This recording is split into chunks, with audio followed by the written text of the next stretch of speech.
Hello friends, welcome to kitchen life style. வாங்க இன்றைக்கி நம்ம வீட்டிலையே ஹோம்மேட் ஒயிட் சாக்லேட் எப்படி செய்கிறதுன்னு பார்க்கலாம். இதை செய்கிறது ரொம்பவே ஈஸி, அதே நேரத்தில் டேஸ்ட் அட்டகாசமாக பிரமாதமாக இருக்கும். இப்போ வாங்க வீடியோக்குள்ளே போய் எப்படி செய்கிறதுன்னு பார்க்கலாம். இப்போ ஒரு சாஸ்பேன் எடுத்துக்கலாம். அதில் கொஞ்சமாக தண்ணி ஊற்றி ஹீட் பண்ணிக்கலாம். அடுப்பை லோலேருந்து மீடியம் ஃப்ளேமில் வச்சுக்கலாம். இப்போ ஒரு ஹீட் ரெசிஸ்டண்ட் பவுல் எடுத்துக்கலாம். இப்போ இந்த பேனுக்கு மேலே ஒரு ஹீட் ரெசிஸ்டண்ட்டான ஒரு பவுல் சேர்த்துக்கலாம். அடியில் இருக்கிற தண்ணி இந்த பவுலில் டச் பண்ணாத மாதிரி பார்த்துக்கோங்க. இப்போ ஒரு 1/4 கப் அளவுக்கு அன்சால்டட் பட்டர் எடுத்துருக்கலாம்.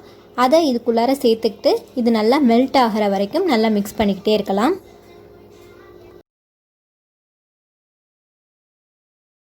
இப்போது பட்டர் நல்லா மெல்ட் ஆகி வந்திருக்கு. இந்த ஸ்டேஜில் இந்த மாதிரி ஒரு சல்லடை வச்சுக்கிட்டு அதில் ஒரு 2 டேபிள் ஸ்பூன் அளவுக்கு சுகரை நல்லா மிக்சியில் கிரைண்ட் பண்ணிவிட்டு அதை சேர்த்துக்கலாம். இது கூடவே 3 டேபிள் ஸ்பூன் அளவுக்கு பால் பவுடர் இருக்கு இல்லையா, அதையும் சேர்த்துக்கலாம். சேர்த்துக்கிட்டு இந்த மாதிரி நல்லா சளிச்சுக்கலாம், எந்த வித கட்டியும் இல்லாத மாதிரி.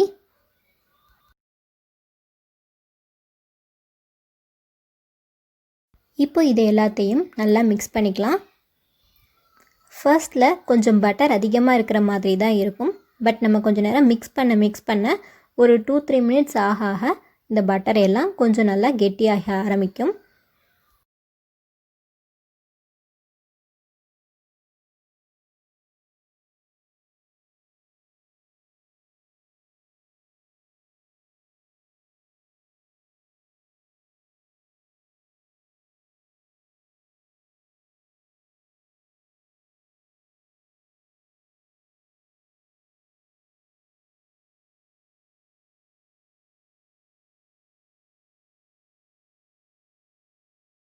இப்போ நல்லா மிக்ஸ் பண்ணியாச்சு. இந்த ஸ்டேஜில் நம்ம வெனிலா எசன்ஸ் சேர்த்துக்கலாம். ஒரு டீஸ்பூன் அளவுக்கு வெனிலா எசன்ஸ் சேர்த்துக்கிட்டு நல்லா மிக்ஸ் பண்ணிக்கலாம். இப்போ இந்த ஸ்டேஜில் கேஸையும் ஆஃப் பண்ணிக்கலாம்.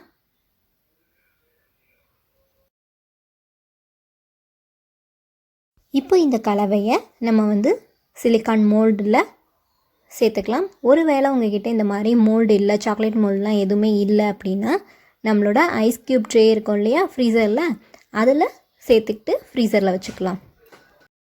இதை ஒரு 2 வாட்டி இந்த மாதிரி டேப் பண்ணிக்கலாம். டேப் பண்ணிக்கிட்டதுக்கப்புறமா ஃப்ரீசரில் 3லேருந்து 4 மணி நேரம் வச்சுக்கலாம். இப்போது ஒரு 3 to 4 ஹவர்ஸ் வச்சு எடுத்துகிட்டு வந்தாச்சு. இப்போது இதை மோல்ட்லேருந்து ரொம்ப கேர்ஃபுல்லாக வெளியில் எடுத்துடலாம். அவ்வளோதான், நம்மளோட ஒயிட் சாக்லேட் ரொம்பவே சூப்பராக ரெடி ஆகிடுச்சு. நீங்களும் இதே மாதிரி அளவுகளோடு செஞ்சு பாருங்கள். செஞ்சு பார்த்துட்டு எப்படி வந்தது அப்படிங்கிறத கமெண்ட் செக்ஷனில் சொல்லுங்கள். இந்த ரெசிபி பிடிச்சிருந்துச்சுன்னா லைக் பண்ணுங்கள், ஷேர் பண்ணுங்கள், கமெண்ட் பண்ணுங்கள். மறக்காமல் நம்ம சேனலை சப்ஸ்கிரைப் பண்ணிக்கோங்க. கூடவே இருக்க பெல் பட்டனையும் அழுத்திக்கோங்க. தேங்க்ஸ் ஃபார் வாட்சிங்.